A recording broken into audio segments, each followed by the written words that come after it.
Hi, I'm Sarah, and I once believed my marriage to Tom was unshakable.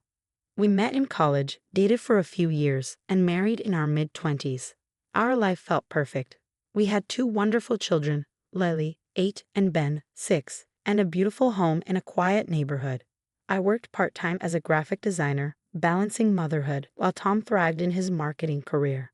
But slowly, cracks in our marriage started to appear. Tom was spending more time at work, often mentioning a young colleague named Tammy. At first, I didn't think much of it, just another name among his coworkers.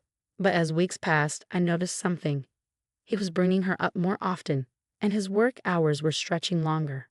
I finally met Tammy at a company event, a vibrant 25-year-old brimming with ambition. She greeted me with a smile, but her words cut deep. "You should really step up your wife game, Sarah," she said slyly. "Someone might steal Tom away if you're not careful." Her remark caught me off guard. I tried to laugh it off, but the unease lingered. 3 months later, my worst fears were confirmed. Tom came home one night, unusually quiet. After putting the kids to bed, he sat me down and confessed. "I've been having an affair with Tammy. I'm leaving you and moving in with her." He couldn't even look at me. I was stunned. "What about our family? Lily and Ben?" I asked, my voice trembling. "I'm sorry, Sarah," he said, standing up. "But I've made up my mind. Tammy's even helped me pack." I watched in disbelief as the man I had built my life with walked out the door, Tammy by his side. She even had the nerve to make light of the situation, joking about how easy it had been to steal Tom away. I was devastated, pregnant, abandoned, and left to pick up the pieces of our shattered marriage. The divorce was swift. Tom, consumed by his affair, agreed to most of my terms. I got the house, the car, and a significant alimony settlement. We arranged 50-50 as custody of Lily and Ben, both wanting what was best for them. I tried to hold it together, putting on a brave face for my children as we adjusted to our new reality. But Tammy was relentless. She seemed to take pleasure in tormenting me, sending photos of her and Tom's engagement and pregnancy as if to remind me of her victory. One day, she sent me a sonogram picture with a smug message, "It's a boy." I couldn't help myself. I replied, "Congratulations. Let's hope he doesn't inherit his father's cheating tendencies." The fallout was immediate. Tom called me the next day, furious. "That was uncalled for, Sarah." "Uncalled for?" I snapped. "She's been rubbing this in my face for months, Tom. I'm done." "You could at least try to show some empathy," he retorted. "Empathy?" I shot back.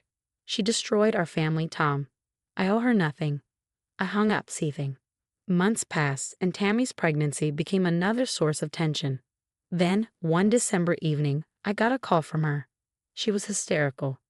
"We lost the baby, Sarah, and it's all your fault. You're heartless," she screamed. I took a deep breath, trying to remain calm.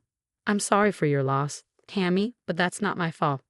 I have no interest in your life outside of our shared custody." But Tom expected me to show sympathy. But I had no empathy left to give. I reminded Tom that, aside from our children, I had no interest in his or Tammy's life. Even my ex-in-laws suggested I should show compassion for the sake of the kids, but I couldn't bring myself to care. A few days later, Tammy showed up at my house. Her eyes were red and swollen from crying. "I'm so sorry, Sarah," she sobbed. "I think the miscarriage was karma for everything I've done. Can we be friends?" I was taken aback. "Get off my property," I said coldly, dialing the police. I also called my brother, Mark, who arrived swiftly. Tammy was still crying when the police arrived. "Sarah, please, I just need someone to talk to." "I'm not that person," I said firmly. The police escorted her off my property, and I turned to Mark. "Are you okay?" he asked, concern etched across his face. "I'm fine," I replied. I just can't believe her nerve. Tom arrived soon after to take Tammy home. We stood on the porch, the tension between us palpable. "The kids should stay with me until things stabilize," I said. "Agreed," Tom replied, his shoulders slumped. "I'm sorry about all this, Sarah." "It's not your apology I need," I said, watching him drive away with a broken Tammy in the passenger seat. As they left, I felt a sense of resolution. I had survived the worst betrayal imaginable, and now I was determined to protect my children and reclaim my life, free from the toxic presence of Tom and Tammy. But deep down, I knew this wasn't over. Tammy's mental state was deteriorating, and I had to consider my next steps carefully. Full custody and a restraining order were on my mind. I needed to ensure my children were safe and that the hard-won peace in my life wouldn't be shattered again. The next few weeks were tense. Tammy continued to spiral, sending erratic messages and even showing up at my kids' school. I realized it was time to take legal action. I consulted a lawyer about filing for full custody and obtaining a restraining order against Tammy. "You have a strong case, Sarah," my lawyer said. "Given her unstable behavior, the court will likely side with you." I felt a surge of relief, but I knew the battle wasn't over. Tom tried to reach out multiple times, attempting to reconnect. "We need to talk," he said one evening after dropping off the kids. "There's nothing to talk about, Tom. We'll communicate about the kids and nothing else," I said firmly.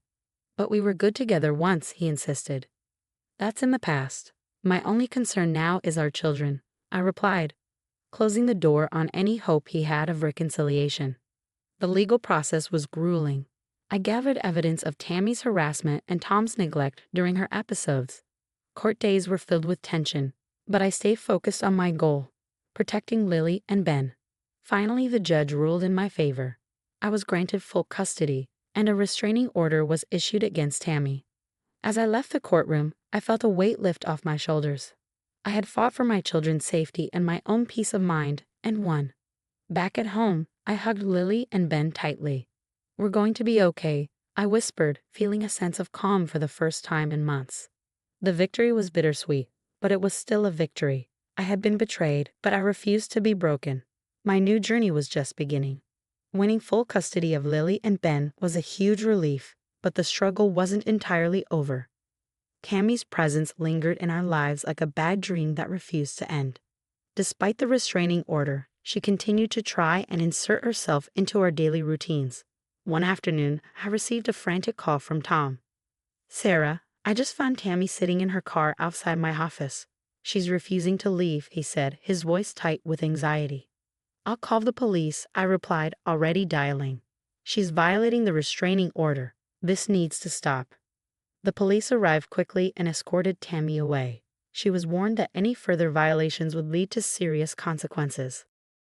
Despite everything, I felt a pang of pity for Tammy. She was clearly in a lot of pain, but I couldn't allow her to disrupt our lives any longer. Meanwhile, my relationship with Tom had settled into a tense but functional co-parenting arrangement. He was still grappling with the fallout from his relationship with Tammy, but we managed to keep things civil for the sake of the kids. One evening, after the kids were in bed, Tom and I sat down to talk. "How are you holding up?" I asked, trying to keep the conversation light. "It's been tough," Tom admitted. "I never expected things to get this bad with Tammy. I'm just trying to focus on the kids and work." "I get it," I said. "But we need to make sure she stays away from us for everyone's sake." "I know," he sighed. "I'm working on it. I've been looking into getting her more intensive therapy." As the weeks passed, Tammy's presence became less frequent, and the kids began adjusting to our new routine. But it wasn't long before another issue arose. Tom showed up at my house one evening looking more disheveled than usual. "Sarah, I need to talk to you about something," he said, glancing nervously at the kids playing in the living room. "Let's go outside," I suggested, leading him to the porch. "What's going on?" "I've been thinking about moving away," Tom said, his voice heavy with resignation. "I think it might be the best thing for everyone, a fresh start." "Are you serious?" I asked, shocked. "What about Lily and Ben?"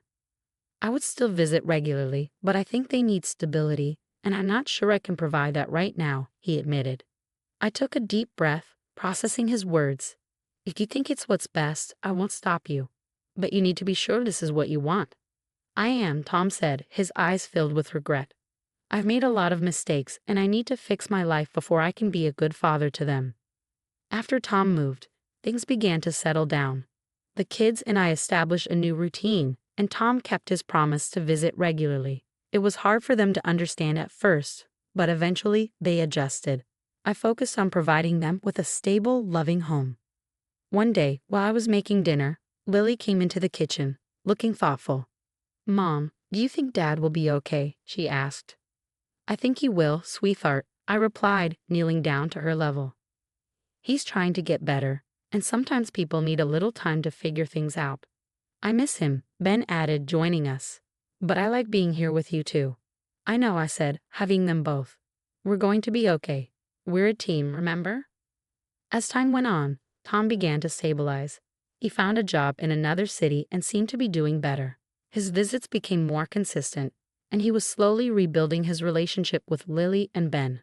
One evening, after Tom had visited the kids, he pulled me aside. "Thank you, Sarah," he said quietly, "for everything. For being there for the kids, for putting up with all of this. It's what they need," I replied. "And they need you too. So keep working on yourself. They deserve the best version of you." "I will," Tom promised. "I'm getting there." As I watched him drive away, I felt a sense of closure. The journey had been long and painful, but we were finally finding a way forward. Tammy had faded into the background, receiving the help she desperately needed. Tom was on the path to recovery, and our children were thriving in a stable environment. For the first time in a long while, I felt hopeful about the future. I had faced betrayal and heartache, but I had come out stronger on the other side. My focus was now on building a happy, healthy life for my children and myself. The past was behind us, and we were ready to embrace whatever came next. Now here's a question for you. If you were in Sarah's position, would you have shown any empathy toward Tammy after she lost her baby, considering all the pain she caused? Or do you think Sarah was right to keep her distance and focus solely on her children? We'd love to hear your thoughts, so please leave your comments below.